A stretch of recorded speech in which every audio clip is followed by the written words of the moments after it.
Saudações imobiliárias, pessoal, tudo bem? Sou Pedro Cunha, estou aqui para mais um programa da série Aceleração de Imóveis. E sempre junto com meu sócio, meu parceiro, Marcos Margueron, nessa jornada onde a gente vai discutir as estratégias que vão te ajudar a vender o seu imóvel ou empreendimento em 12 semanas, sem nem precisar pagar comissão de intermediação. Diz aí, Marquinhos, qual é o episódio de hoje? Fala, Pedro! Fala, pessoal! Tudo bem? O tema de hoje é o seguinte: a importância de tornar o seu imóvel único. É um tema vital para quem pensa em não esperar organicamente o mercado absorver espontaneamente o seu imóvel do jeito que ele é e está, e você que está a fim de esperar os médios 16 meses de vender. Então, se você está a fim de esperar ou está a fim de ir com essa maré, legal, foi muito bom estar contigo. Esse programa não é para você, porque hoje vamos falar de tornar o imóvel único. E é para tornar ele único com o grande objetivo de encurtar esse caminho, e esse tema é um dos meus favoritos, é o cerne da aceleração imobiliária. Né, Marquinhos? Legal, bacana. Com certeza. Vamos começar esse bate-bola de hoje aí, Pedro. Uma pergunta que vem, na verdade, de uma pesquisa que foi publicada pelo Estadão, né? A gente levantou essa pesquisa do Estadão em 2017. Ela dizia o seguinte, essa pesquisa dizia que os bens imobiliários, quer dizer, os imóveis, eles correspondem a 60% do total de ativos globais. Isso mesmo, 60%.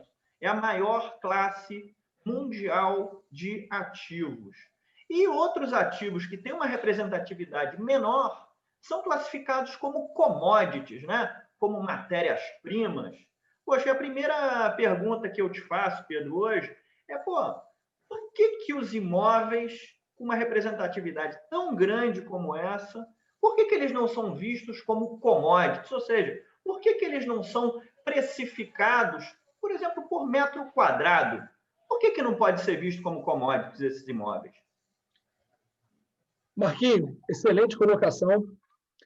É o seguinte, eles não deveriam, mas quando você vai fazer uma pesquisa ou uma pergunta para ouvir um palpite de quanto vale o seu imóvel, tenha certeza que quem vai vender o imóvel para você vai te enxergar como uma commodity. Então, apesar de ser a maior classe de ativo, mais do que o ouro, mais do que reservas naturais de minérios, mais do que o PIB mundial, a classe de ativos representa 60%, ou seja, tudo o resto somado de riqueza no mundo é 40% da riqueza. Ou seja, se o pessoal viesse de fora do planeta, quisesse comprar o planeta Terra, para comprar o planeta Terra, 60% do preço eram os apartamentos, eram as salas comerciais, eram os escritórios, eram as terras agrícolas que estão aqui produzindo. Então, o que compõe o preço do planeta Terra, 60% da composição do preço são os imóveis. E aí eu estou falando de composição do preço, que é justamente por isso que a gente não pode nem deve raciocinar nos imóveis como uma commodity. Porque existem diversos atributos que compõem o preço de um imóvel. Apesar de quando você quer vender, você pergunta geralmente para um corretor ou para um amigo, ou até faz uma pesquisa, vendo aquelas pesquisas que saem, índice FIPZAP, quanto que é o preço por metro quadrado do seu bairro, da sua cidade, do seu país. Olha, o bairro de Vila Nova Conceição vale R$14.000 o metro quadrado. Então, quer dizer que o cara que vive de fundos para o Parque do Ibirapuera, ele está ali naquela média de 14 mil, e o cara que está de frente para o Parque do Ibirapuera, ele também vale os mesmos 14 mil. Então, o imóvel por si só, ele já nasce não sendo uma commodity. Por mais que você construa um monte de imóvel igual. Então, você faz um prédio com todos os apartamentos idênticos.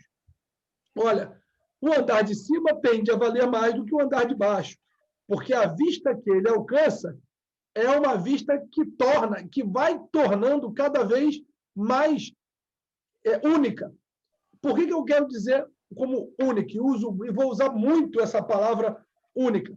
Que quanto mais raro um imóvel quanto mais raros os atributos que esse imóvel tem, mais caro ele fica, mais precificado ele fica, mais acima da média ele fica. O que são commodities, para quem não sabe o que é commodity, né? Cara, o arroz é uma commodity, a soja é uma commodity, o petróleo é uma commodity. Sabes ali que vai extrair X barris de petróleo para vender como commodity. O aço é uma commodity.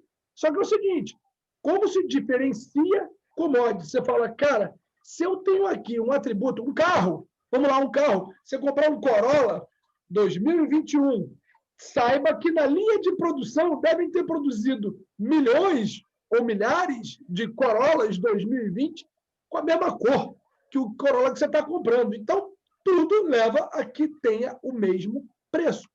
Um imóvel, ele já nasce diferente um do outro.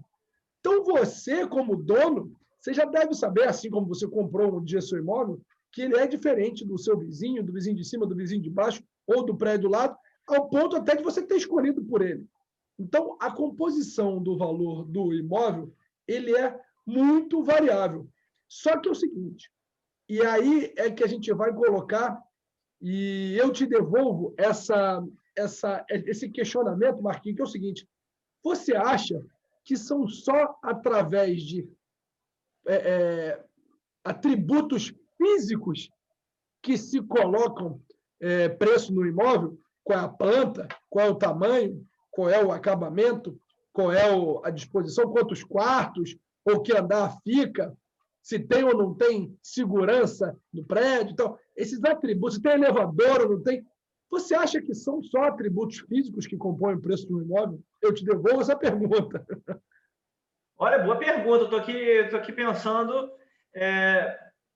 Os próprios atributos físicos, eles não são absolutos também, né? É uma relação sempre muito comparativa. A gente tem que saber com quem a gente vai se comparar. Quem são os nossos reais concorrentes? Porque é aquela velha história, né? Em terra de cego, quem tem um olho é rei. Então, ter um olho no meio de um bairro, de um prédio onde só tem cegos, chega a ser um diferencial. Mas se você tiver só um olho no meio de concorrentes fortíssimos, aquilo se torna um ponto fraco para você, né? Então, eu não respondi sua pergunta, eu fiquei só nos atributos físicos, mas é importante saber quem são os seus concorrentes. Assim, eu gosto muito, eu vou fugir um pouquinho, mas eu acho que é para colocar, até ilustrar isso.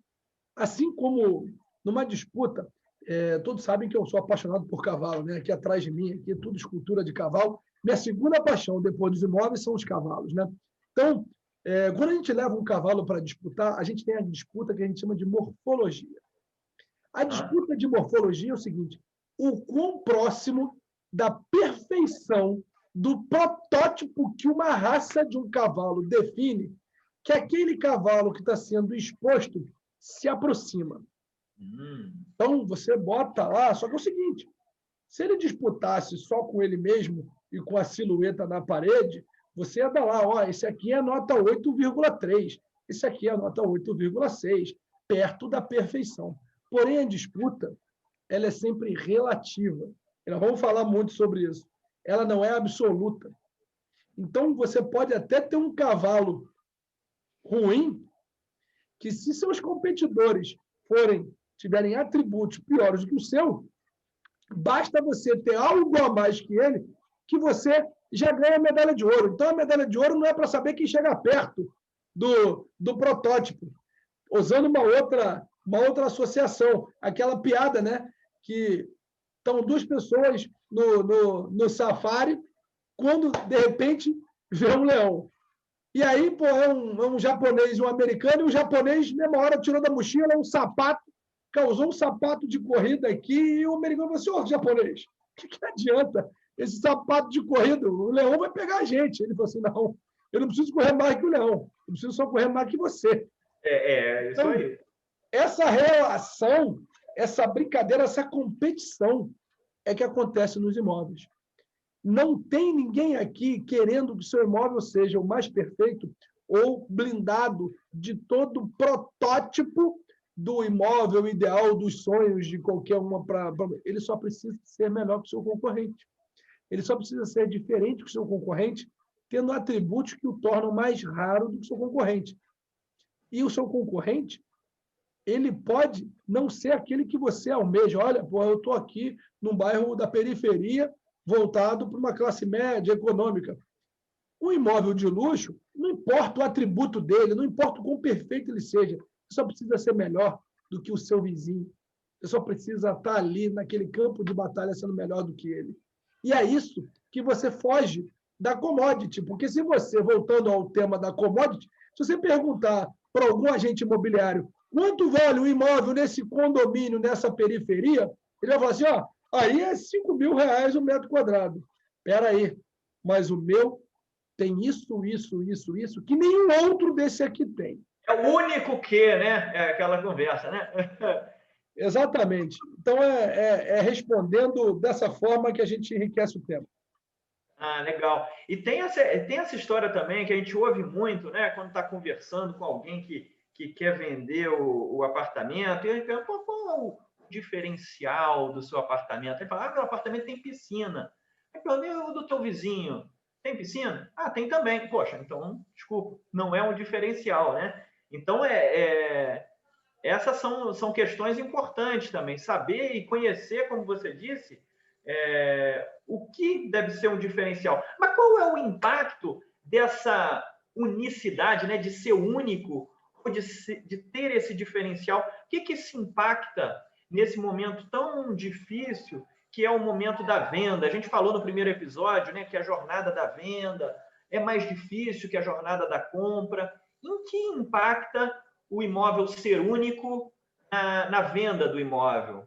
Qual é o impacto disso? Simplesmente, quanto mais próximo de uma commodity você se aproxima, eu fiz lá uma decoração que o cara fez os outros 150 apartamentos da mesma decoração, eu aproveitei o embalo e fiz com ele também. E tal, eu tenho um flat que é assim, que a decoração... Quanto mais próximo da média, quanto mais próximo da commodity, mais na guerra de preços você vai ter que se meter. Mais na guerra de tete a tete, menos diferenciação você tem, mais exposto, mais lento você vai vender e mais exposto ao preço. E aí, você tem que saber muito bem, saber como se diferenciar desse preço. Nada errado. Cara, Pedro, eu não quero mudar uma vírgula desse meu imóvel. Eu quero disputar ele do jeito que ele é, e eu sei que ele é igual a todo mundo. E já aprendi, acabei de aprender, que eu achava que a piscina que eu tinha era diferencial. Mas, realmente, quando você vê o vizinho de baixo, o vizinho de cima, também é a piscina. Eu costumo escutar muita gente assim, cara, qual é o diferencial do seu imóvel? Diz para mim. Ele fala assim, meu imóvel fica nessa esquina aqui, maravilhosa, que é do lado do melhor shopping center aqui do bairro. E aí você pergunta, mas você é o único desse prédio que você está sendo vendido para estar colocando essa localização como diferencial? Não, aqui no prédio aqui tem mais 3 aqui vendendo. Então, quer dizer que você não tem diferença nenhuma disso que você está me falando. Então, você pode até ser diferencial de um outro imóvel que brigue pelo seu mesmo comprador, 3 quarteirões para cima, que o fato de você ir a pé para o shopping realmente é diferenciado em relação a esse de 3 quarteirões. Mas em relação a quem está no mesmo prédio, não é diferencial, certo? Verdade. Mas e como é que é a orientação para um dono? Porque a gente acabou de falar aqui que uma das chaves para o sucesso de uma venda lucrativa, uma venda rápida, é realmente ter diferenciais e ser único. Mas quais são as etapas que devem ser perseguidas aí por um dono de imóvel para que ele consiga realmente se tornar único, né? Tem algum passo a passo, quantas etapas? Como é que você vê isso aí? Marquinhos, uma única frase que a gente costuma dizer que é a pergunta do milhão. A frase do milhão. Se o dono souber desenhar, completar essa frase, e essa frase foi efetivamente verdadeira, você não tenha dúvida que ele, num prazo muito curto, ele vai ser vendido. Aí você fala, ô Pedro, que frase mágica é essa e tal? A frase é o seguinte, toma nota aí. Na região que o meu comprador procura, na região que o meu comprador procura, o meu imóvel ou empreendimento, quando eu falo imóvel é sempre empreendimento, que existe assim, a solução para um grande empreendimento é a solução para o imóvel individual. Então, na região que o meu comprador procura, meu imóvel ou meu empreendimento é o único que... Vou falar de uma vez a frase para terminar de anotar. Na região que o meu comprador procura, o meu imóvel ou empreendimento é o único que... O exercício que está por trás de completar uma frase dessa, Marquinhos, tenha certeza o seguinte, 95% do trabalho vai estar feito simplesmente completando essa frase. E os outros 5%, você pode fazer sozinho, ou você pode até delegar para um corretor fazer os outros 5% para poder efetivar e assinar a venda. E o que está por trás dessa frase? Olha, o que está por trás desses 95% aí? Né? O que está por trás dessa frase, antecipando a tua pergunta, está por trás dessa frase 3 grandes pilares. De todo o processo de produção e preparação de um imóvel para venda. Que todo imóvel tem que fazer esse dever de casa antes de você autorizar qualquer pessoa, ou até você mesmo, a tirar uma foto da sua sala, da sua vista, do seu prédio, antes de você apertar o publicar em qualquer anúncio de qualquer site, em qualquer rede social. Respondendo essa pergunta, você vai apertar o play de uma forma 95% mais assertiva. E o que está por trás desse tripé, esses 3 pilares que sustentam essa frase em termos de conteúdo? Olha, vamos por partes. Você tem que saber destrinchar. Essa frase é o que define o que a gente chama, né, na consultoria, de definir o unicórnio.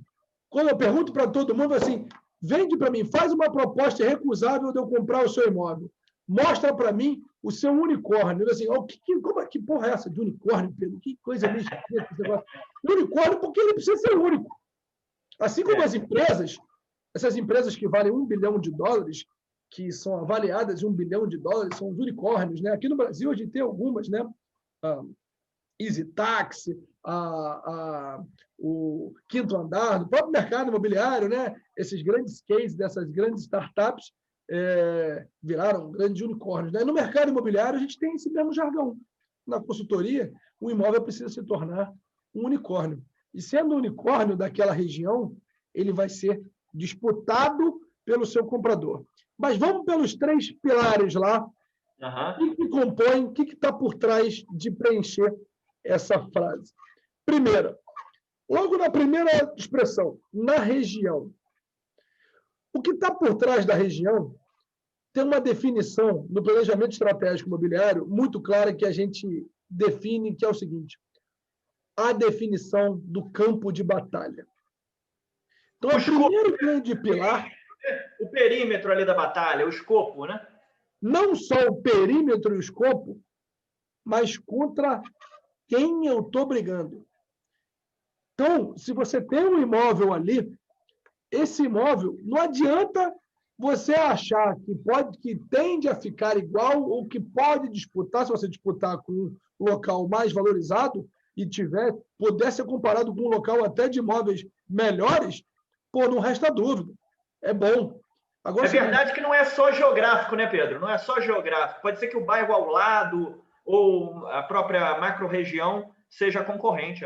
Nós estamos falando para donos de imóveis em geral. Nós estamos falando de terrenos, por exemplo. Então, se você tem um terreno num bairro na Moema, você pode, de repente, ter um bairro ao lado que também atende o comprador, que é o incorporador, buscando um terreno para fazer um condomínio, um prédio. Então, Vila Olímpia, realmente. Exatamente. Então, se você tem aqui, eu sou dono de um terreno em Ipanema, no Rio de Janeiro. Tenha certeza que donos de terreno no Leblon também são os seus concorrentes. Então, o que está por trás dessa frase, o primeiro grande conceito, o primeiro grande pilar, que você que é dono tem que aprender a preencher, e eu estou aqui para te ajudar, é o seguinte: na região, vamos saber definir o campo de batalha. Nesse campo de batalha, até onde a vontade do meu comprador ele está disposto a ir. Às vezes, o comprador, estou falando de uma casa ou de um apartamento, ele está naquela região, vamos falar dos Estados Unidos. Muita gente compra imóvel em função da escola, em função do zip code. Cada zip code que você tem direito ao filho frequentar uma escola XYZ. Dependendo da qualidade da escola, os imóveis que têm direito a essa escola são concorrentes. Às vezes, dentro do mesmo bairro, do mesmo condomínio de casas, nos Estados Unidos, por exemplo, uma rua é um zip code que dá direito a uma escola, na rua ao lado é um zip code que dá direito à escola que é mais cobiçada. Qual a casa que vale mais? A do zip code da escola é melhor. Beleza. Então, eu não vou disputar com aquela outra que eu sei que o meu comprador não está de olho naquela ali, mas em todo o resto. E, às vezes, fora do meu próprio condomínio. Então, definir muito bem o campo de batalha, a região, assim, qual é o ambiente de competição que eu vou estar, ter muito bem discernimento esse negócio, e é muito fácil fazer isso, inclusive nas ferramentas que tem hoje, no Zap Imóveis e tudo, você consegue colocar uma busca por região.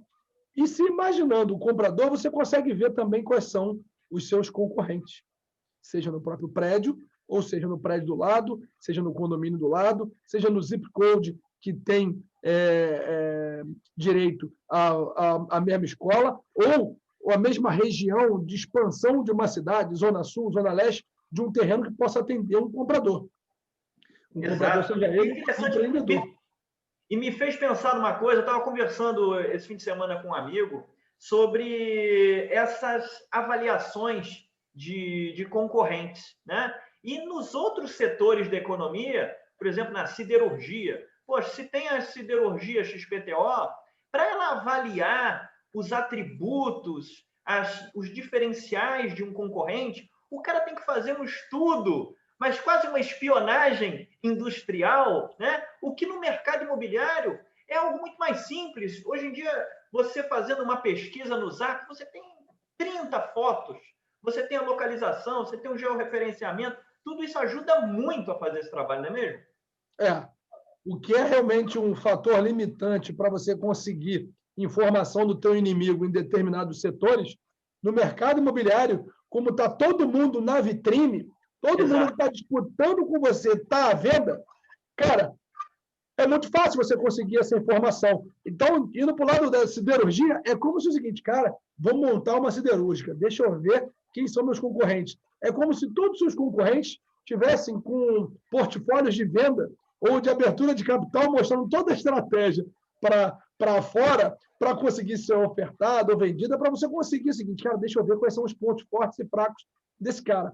Então, para completar esse primeiro pilar, para saber nessa região, geograficamente, aonde eu estou disputando e quem são meus inimigos dentro dessa região, sabendo muito bem quais são os pontos fortes e os pontos fracos dessa região.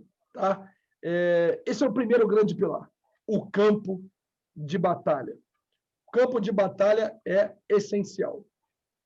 O segundo ponto assim, fundamental que a gente coloca como fundamento é exatamente ter a humildade de olhar o meu imóvel. Então, no primeiro trechinho, na região, definimos ali o campo de batalha. Quando eu vou para a segunda parte da frase, meu imóvel ou meu empreendimento. Eu tenho que ter muita humildade de saber, no mínimo, a gente faz um exercício, uma brincadeira aqui na consultoria, né?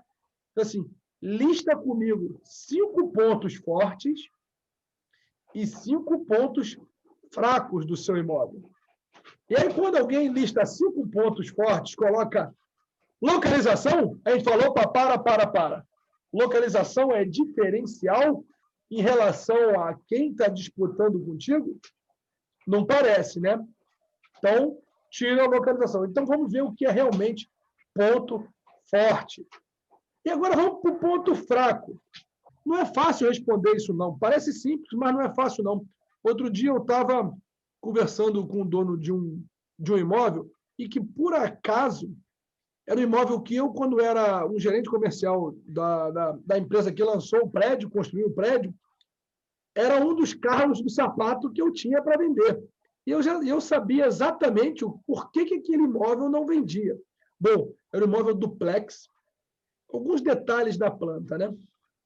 Era um imóvel duplex, a sala era muito apertada, tinha um quarto de empregada, que a sala só fica bom se você detona o quarto de empregada, e o duplex, a varanda, ela fica muito desprotegida e assim, ensolarada, e você não tem a capacidade de fazer com que a varanda fosse protegida, porque como ele é duplex, o andar de cima também é o do próprio apartamento e não tem outra varanda em cima. Então, fica aquela varanda de 6 metros de altura, qualquer chuva, qualquer sol, cara, você acaba não curtindo a varanda, porque vira um terraço sem piscina, sem churrasqueira, vira um baita de um terraço ensolarado, um pouco protegido. Você não consegue fazer aquele fechamento em vidro e tudo mais. E tinha um outro detalhe, um problema na planta que eu conhecia, porque eu tinha tido calo de vender o imóvel, por ser duplex, era o seguinte, a porta de entrada do apartamento, a escada, você entrava por aqui, você rodava para cá, a escada subia por aqui, e a escada subia por aqui. E aí você chegava no segundo andar. A entrada do apartamento, você entrava por debaixo da escada, você tinha um degrau em cima de você. Gente, você acredita que a pessoa que estava me pedindo ajuda, inclusive a gente ajudou, alugou em menos de 12 semanas, muito rápido, um imóvel, diferenciando rápido, sem gastar um centavo no imóvel, mas quando eu fiz essa pergunta na consultoria, a pessoa, eu sou apaixonado pelo meu apartamento é perfeito. Essas pessoas são assim, cara, tem marido que é cego, tem pai que é cego e tal, daquele negócio que, pô, tá ali cheio de problema na família, e tá todo mundo certo, ele é perfeito, ele é ótimo e tal. Cara, isso acontece com os donos do imóvel também. Às vezes a pessoa tem dificuldade de achar um ponto negativo de uma coisa que ela se familiarizou ou que ela se apegou. Então, o gatilho da familiaridade, você nunca viu o seguinte, não tem filho feio. Alguma mãe acha o filho feio? Nenhuma. Eu nunca vi na vida. Existe um gatilho mental que é da familiaridade. Quanto mais familiar aquilo é para você, mais aceitável aquilo se torna para você. E se você se apaixona por aquilo, você cada vez vai se apaixonar. Então, a gente, às vezes, não entende também por que tem umas meninas bonitas, os caras feios. Você, quem você viu nesse cara? Pô, mas eu acho ele lindo. Então, a familiaridade faz com que isso aconteça no imóvel. Esse gatilho mental da familiaridade cega o dono em achar que aquilo está perfeito. Só que mas o grande problema... Aí deixa eu fazer aqui um parênteses, só aproveitando esse gatilho mental aí que eu achei muito interessante, é que o cara que está vendendo, ele tem a familiaridade com o apartamento dele, mas o comprador, ele tem que se apaixonar por algo que ele está vendo a primeira vez, então não vai funcionar, né, Pedro? Que é o terceiro pior que a gente vai chegar. Como é que esse cara existe, como que ele é, e quem você tem que saber que é comprador do seu imóvel para você fazer estratégias para deixar ele único. E completar a frase, é a frase do milhão. Então, para finalizar, quando ela conversou comigo sobre o apartamento, eu falei, olha, seu apartamento realmente é uma graça. tem muito amor, tem muito carinho aqui. Dá pena de entregar para alguém. Ela queria alugar o apartamento dela, dá pena. E colocando aqui o seguinte: aluguel é um tipo de venda, tá, gente? Quando a gente fala acelerar, é acelerar qualquer tipo de transação, seja uma permuta, seja uma venda, seja um aluguel. Tá? Todos esses conceitos que a gente está colocando aqui servem para todos. E o seguinte: quando eu falei para ela assim, você já reparou que a escada, você passa por cima, que tem inclusive gente supersticiosa que sequer entra no seu apartamento que não passa embaixo da escada? Ah, é? Nunca tinha reparado que eu entro embaixo da escada. Assim, talvez você tenha sido um pouco mais desligado, ou para você não é tão importante. Só que, cara, teu filho não é tão bonito assim. Teu filho tem uns defeitos aqui. Ele é bagunceiro ali, tem um cabelo assim, assim, assado, ele tem um detalhe assim que as pessoas acabam não querendo e tal. Cara, você tem que ter essa humildade e é um trabalho duro, difícil. Quando a gente coloca os dedos na ferida, dói. A gente fala o seguinte: mas teu apartamento é perfeito? Eu falo assim: quantas vezes você tomou um vinho na tua varanda? Ah, pouquíssimas. Aquilo é um barulho grande, é uma foligem grande. Então, quando você começa a perguntar, os próprios senões que o dono tinha, que via que aquele apartamento não atendia perfeitamente ele começa a perceber alguns senões. E é disso, esse exercício que faz com que a gente tenha discernimento com o que é meu imóvel. Aí, para finalizar essa segunda parte, a primeira parte, o campo de batalha, e a segunda parte, a humildade de saber o autoconhecimento, o autoexame, o autotoque, né? Quando você tem esses dois pilares já formatados, você vai responder uma das partes da pergunta, onde, ali naquele livro, A Arte da Guerra, né? Que você também utiliza nas suas aulas de estratégia, né, Marquinhos? Sun Tzu, aquele general chinês, ele dizia o seguinte: conheça a si próprio e não conheça o inimigo, que você ganha metade das batalhas. Conheça o seu inimigo e não conheça a si próprio, suas fraquezas, que você vai perder metade das batalhas. Agora, conheça a si próprio e conheça o seu inimigo, você vence todas as batalhas. Então, finalizando, esse segundo grande pilar que está por trás dessa frase, que a gente vai disponibilizar aqui e pode colocar para todo mundo, é que na região que meu comprador procura meu imóvel empreendimento é o único que, já vimos ali definir a região e definimos por que escrito meu imóvel. Agora a gente vai definir o terceiro pilar que está por trás disso, da pergunta do milhão, que fala o seguinte: meu comprador procura. E aí você me pergunta: Pedro, como é que eu sei quem é meu comprador? E eu vou te responder da seguinte forma: o seu comprador é você mesmo ontem. O que te fez comprar esse imóvel no passado, o momento de vida que você estava, seja emocional, seja familiar, seja financeiro, foi o que te motivou a ir para esse imóvel. E tenha certeza que o seu comprador pode até ter algumas diferenças, como é o caso que até já aconteceu comigo, mas 90% do seu comprador, do seu cliente, é aquele que valoriza aquilo que um dia você, lá atrás, valorizou. Recapitulando os três pilares: o campo de batalha é essencial conhecer a região e com quem você está disputando. O autoconhecimento imobiliário, pontos fortes e pontos fracos do seu imóvel. E quem era eu ontem, quando comprei esse imóvel? E o que eu valorizava quando eu era solteiro, ou era casado, ou tinha 2 filhos, e agora eu não tenho mais, tenho 4 filhos. Quem vai me comprar esse imóvel é o seu clone de amanhã. Sabendo exatamente como você pensou, eu não tenho dúvida que você vai imaginar. Pode até ser que no exemplo que eu acabei de dar, da casa que a pessoa comprou e não reparou que entra embaixo de uma escada, naquele apartamento, pelo que eu vi tecnicamente, eu não ia conseguir fácil tirar aquela escada daquele local para colocar no local com menos objeções. Mas sabe-se que o seu comprador é aquele que não é supersticioso. Tira o supersticioso da mesa e faz todo o direcionamento para um cara que seja um pouco mais assim, desligado desses detalhes técnicos. Que perfil esse cara tem? porque é o mesmo perfil que você teve lá atrás. Então, gente, com esses 3 pilares estudados e bem percorridos, com essas teorias que a gente colocou, a gente consegue colocar o imóvel respondendo à pergunta do milhão. E se ele não tiver nada que faça ele responder, você tem que tirar desse exercício 1 ou 2 ou 3 formas de torná-lo ele único, para ele ser o unicórnio do seu prédio, para ele ser o unicórnio do seu bairro, para ele ser o unicórnio da sua região. O seu terreno ser o unicórnio da região para a incorporadora colocar ele no topo da prioridade para querer comprar 2, 3 disputando o seu imóvel. Pô, legal, cara. Está claro para mim, ficou bem claro para mim essa história dos 3 pilares. Então, quer dizer que se a gente fizer esses 3 pilares, esse trabalho de fundo aí que você detalhou agora, 95% da venda está feita, né?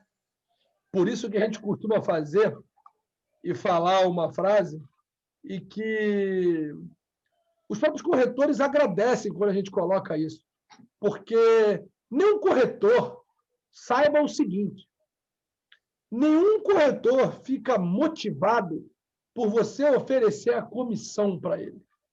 A comissão é commodity. Todo mundo oferece 5%, né? Literalmente, o mundo todo. 60% dos ativos de valor, dos bens de valor do mundo, pagam 5% de comissão. Às vezes, em alguns locais, 6%, 5% ou 6%, pagam 6% de comissão para a pessoa que intermedia, para a pessoa que apresenta o comprador ao vendedor o negócio e dá o match, né? Faz o match. Então, tenha certeza do seguinte: não adianta você colocar a sua foto. Quando a gente fala match, eu vou usar agora uma associação, o Tinder. Não adianta você colocar a tua foto de perfil se você for narigudo. Não adianta você colocar a sua foto sem camisa se você for barrigudo. Não adianta você colocar a sua foto sem boné se você for careca. A não ser que seu público-alvo queira o careca. Então é o seguinte: não adianta colocar uma foto ruim no Tinder que não vai dar match. Se o Tinder tivesse que ganhar 5% para cada match, assim como o corretor ganha 5% para cada match, ele vai priorizar os matches mais rápidos e mais fáceis. Então, o trabalho do dono é perder a barriga para colocar a foto sem camisa do seu imóvel. É fazer um implante capilar para poder colocar a foto do seu imóvel sem boné. É poder fazer um ajustezinho no nariz para colocar a foto até de perfil do seu imóvel no Tinder imobiliário. E o Tinder imobiliário é o corretor, é o site, é o classificado. Todo mundo paga 5% de comissão. Então, comissão não é diferencial. Comissão é a commodity. E fazer a commodity, você fica junto com todo mundo. E aí que eu falo, comissão não seduz corretor. O que seduz corretor é imóvel único. Quer dizer que... Peraí, deixa eu só aproveitar esse comentário aí dos 95% e se transformar em algo único. Quer dizer que se esse trabalho é bem feito, desses 3 pilares, é possível até abrir mão do corretor se o proprietário tiver um perfil de desejar vender sozinho. É por aí, se ele conseguir fazer todo esse dever de casa bem feito, ele consegue acessar diretamente o comprador sem precisar de um intermediário? Olha, Marquinho, é exatamente esse o caminho natural das coisas. Quanto mais único, quanto mais diferenciado, quanto mais raro uma oferta fica, mais fácil e simples de vender ela se torna. Ao passo de ela se tornar simples demais para não precisar nem de uma outra pessoa para te falar o que tem que ser feito. Às vezes, antes mesmo de você pensar em anunciar, ele está feito, está vendido pelo próprio discernimento de saber transformar esse ativo imobiliário em algo realmente único. Sabe aquele carro daquela tia que não tira o carro da garagem, que 5 anos depois ela escuta a cantada de todos os netinhos, dizendo o seguinte: tia, quando for vender teu carro, você avisa, eu sou comprador dele. Porque sabe que o carro o valor de commodity abaixou, mas aquele carro está parado na garagem, a tia dele nem roda. Então fica todo mundo esperando a tia decidir vender aquele carro. E olha que carro é muito mais commodity que qualquer imóvel. Como é que pode alguém esperar por um carro usado? Tem gente que espera por um imóvel usado, porque ele já se tornou único antes da hora. E aí, voltando à tua pergunta, Marquinhos, o que a gente costuma colocar é justamente, não espera que o intermediário e o corretor vá fazer 100% do seu trabalho. A estratégia dele é vender o primeiro. E a sua estratégia é vender o seu. Então, o corretor vai vender o primeiro e mais simples.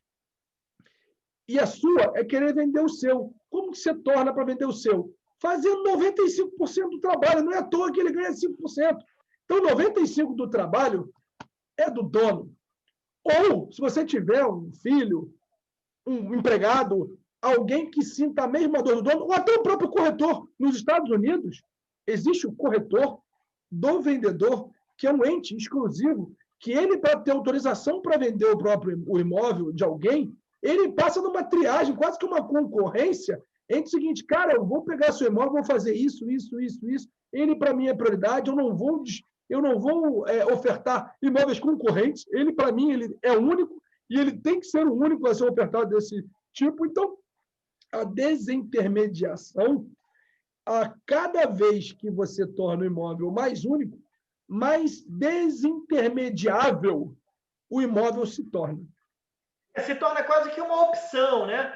Se você tem um imóvel super diferenciado, super único, você pode ou entregá-lo à mão, né, de um corretor que vai ficar sorrindo de orelha a orelha, porque ele vai ter uma venda relativamente fácil para fazer, ou ele pode decidir vender diretamente, né? Cara, eu cansava de ouvir isso nos empreendimentos, que a gente... Às vezes, a gente até demorava para colocar um imóvel no mercado, porque tinha colocado de uma forma muito assertiva. Porque, diferente de um produto, esses testes até de infoprodutos, aquele jargão de planeja, oferta, não deu certo, refaz a oferta, lança de novo, não deu certo, refaz, lança de novo, não deu certo. Imóvel, você não tem essa chance, não. Meu colega, imóvel é uma bala de prata só para acertar o coração do vampiro. É uma única atacada. Você não tem duas vezes. É igual a vida, é uma só. Só tem uma. Não adianta.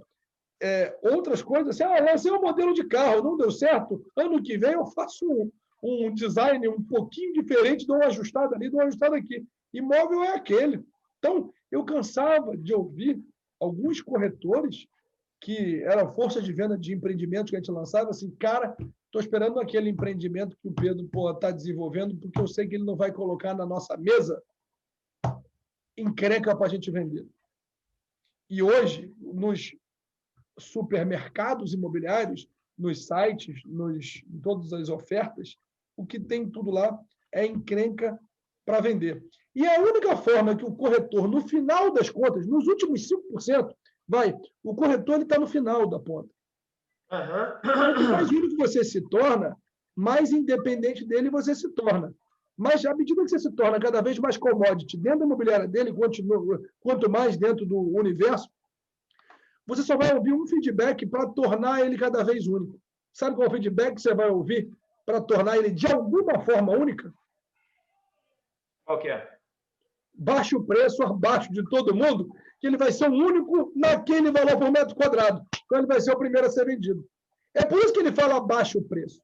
Ele fala abaixo o preço, não é porque todo mundo abaixou o preço. É que ele quer que você abaixe o preço mais do que os outros, para você ser o primeiro a ser escolhido. Ou você aumenta a comissão, que se torne vantajoso para ele, né? Exatamente. Mas, nos dois casos, o proprietário perde, né? Seja baixando o preço ou seja dando mais comissão para o corretor. Né? Realmente. Então é o seguinte, completar aquela frase e não fiquem achando que custa dinheiro, não. Custa. Só se diferencia imóvel gastando dinheiro. É a maior balela e ignorância que alguém um dia pode te falar. E eu vou explicar por quê. Ou aquela história, né? Eu não estou querendo reformar o meu apartamento para vender, e tudo mais. Olha, quando eu falo que toda estratégia para um empreendimento vendido na planta vale para um imóvel pronto e individual, eu vou te dar um exemplo. Você quer coisa mais difícil do que vender um apartamento que não existe? É uma planta, é um projeto, é um sonho.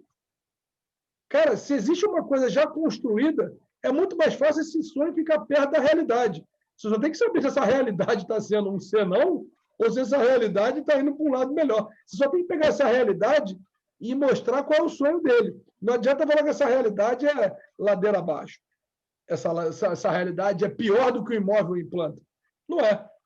Imóvel em planta, existe a insegurança da pessoa não construir, existe a insegurança da pessoa não ter dinheiro, existe a insegurança do que aquilo que você comprou ser entregue diferente daquilo que você contratou, a insegurança de você comprar achando que vai ter uma vista para tal lugar, na hora que o prédio está em pé, você chega no local, a vista não é bem aquela que fizeram uma foto de drone, e daí por diante. Na hora que fazem um apartamento modelo no stand, você está lá olhando um apartamento. Cara, quando você tem um imóvel já pronto, uma casa pronta, se torna mais fácil de vender do que um imóvel na planta, sem você precisar construir. O incorporador está aí, o incorporador vende na planta, ele não coloca um tijolo antes de vender. Ele só pede um prazo, né? Ele só pede um prazo. Olha, cara, tem esse terreno aqui, ó. Tá vendo? Seguinte, vou fazer esse apartamento aqui dos sonhos. Você vai me pagar isso aqui tudo, esse é o valor. Só te peço um prazinho aqui para eu construir, tá? Que nem pronto ele está. Por que eu não posso fazer isso no imóvel pronto? Olha, eu tenho um imóvel aqui que é de 1923, está todo velho, todo detonado, mas é o seguinte, olha, eu faço um projeto, uma perspectiva, umas imagens ilustrativas, faço um anúncio em cima disso, faço uma campanha em cima disso, mostrando o que isso se torna. E potencial, posso inclusive, facultar a quem compra. Cada estratégia é uma diferente da outra. Gente, o incorporador não paga o próprio tijolo para entregar depois que ele vende? Você pode fazer isso com o teu imóvel. Então, para diferenciar o teu imóvel, se você acha que não quer gastar dinheiro, você fala, cara, vou fazer um projeto igual se ele fosse vendido na planta. Cara, e vou vender ele desse jeito, ó, cara, com decoração high-tech, parará. Quanto vai custar isso? Você quer que o comprador tenha a dúvida? É a mesma coisa você vender um terreno e falar assim, ó, cara, seguinte, você me compra o terreno aí, você levanta agora os apartamentos aí com tijolo aí. Quem comprou não quer se preocupar com isso. Então, você pode vender, inclusive, seu apartamento dizendo o seguinte, olha, cara, vou te vender isso aqui assim, assim, assado. Isso vai custar, não importa para ele quanto vai custar para você. Vamos imaginar que seu apartamento pudesse ter um valor de mercado todo depreciado, 200 mil e assim não vende, mas se você colocar 100 mil nele, em vez de você vender por 300, você vende por 400. O valor de topo dele de mercado, você vende ele por 400. Não importa quanto você vai gastar. Você fala, olha, cara, eu vou te vender isso aqui, eu quero te vender esse sonho. E o seguinte, você só me dá 3 meses, 4 meses para eu poder entregar esse sonho para você. Você me paga só o sinal. Se eu não fizer em 4 meses, eu devolvo o sinal aqui em dobro. É formando, é fazendo ofertas irresistíveis que você coloca o comprador na mesa com tesão, tornando uma coisa única.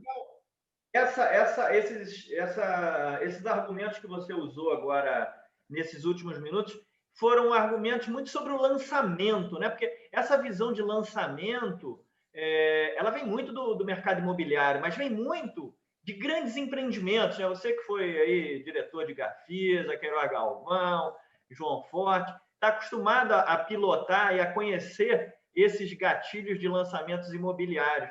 Mas a gente fica sempre com o pé atrás de falar, pô, mas isso só serve para grandes empreendimentos, isso não serviria para um apartamento, para uma sala comercial ou para uma casa. Mas, na verdade, o que você está dizendo é que as técnicas são as mesmas, né?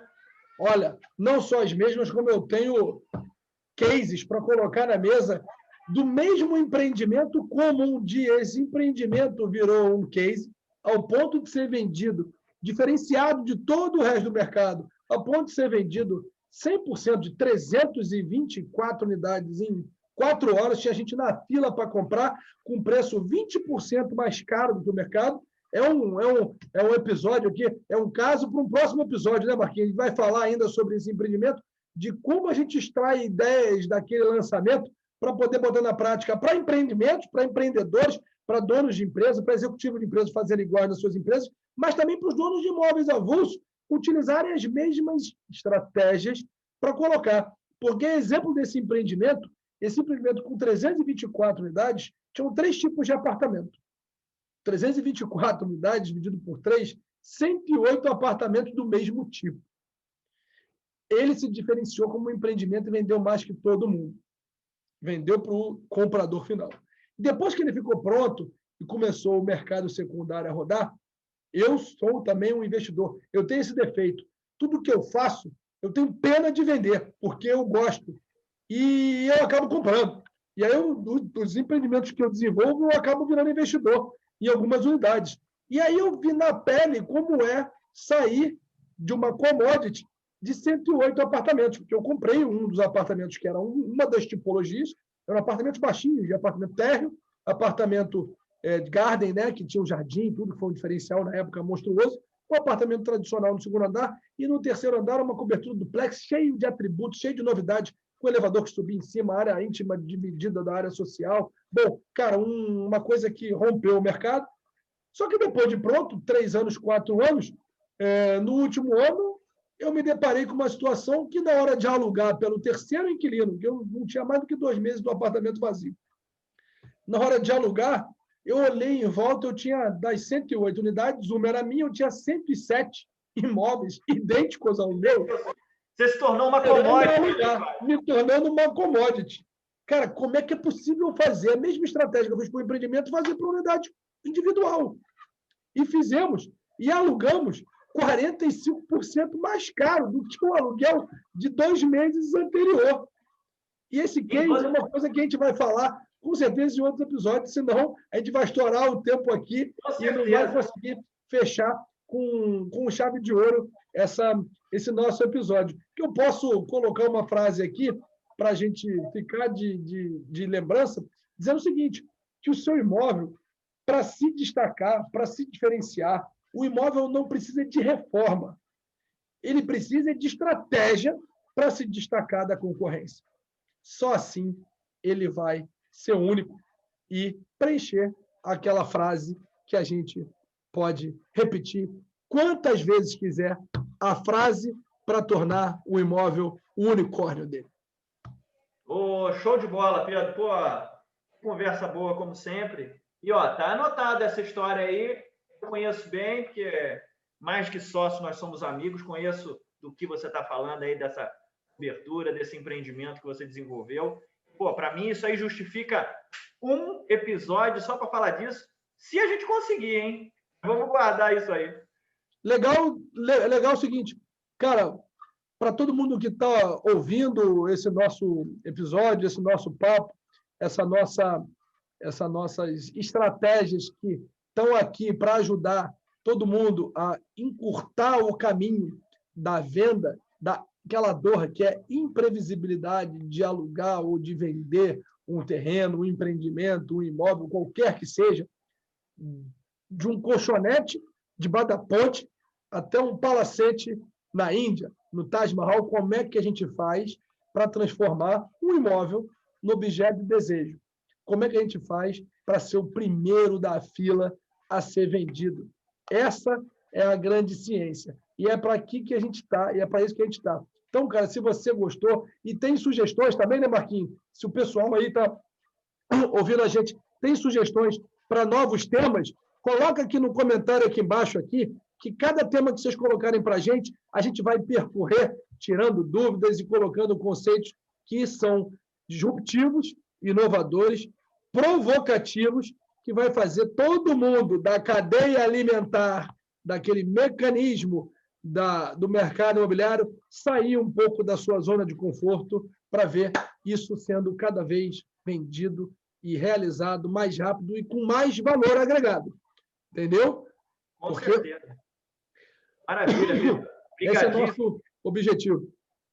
Maravilha. Obrigadíssimo por mais esse episódio e nos vemos em breve para o próximo, né? Estamos aí. É isso aí. Para finalizar, antes do Saudações Imobiliárias, vamos deixar a frase para vocês aqui. Na região que meu comprador procura, meu imóvel ou empreendimento é o único que. E aí, não escreve nenhum diferencial, que o seu concorrente também escreve não, porque o nome disso não é diferencial. Beleza? Vamos trabalhar nessa frase. Quem quiser ajuda para preencher, só dá um toque na gente, deixa um comentário. Um grande abraço. Saudações imobiliárias. Um grande abraço do seu amigo Pedro Cunha. Abraço, pessoal. Valeu. Valeu, Marquinhos. Grande abraço.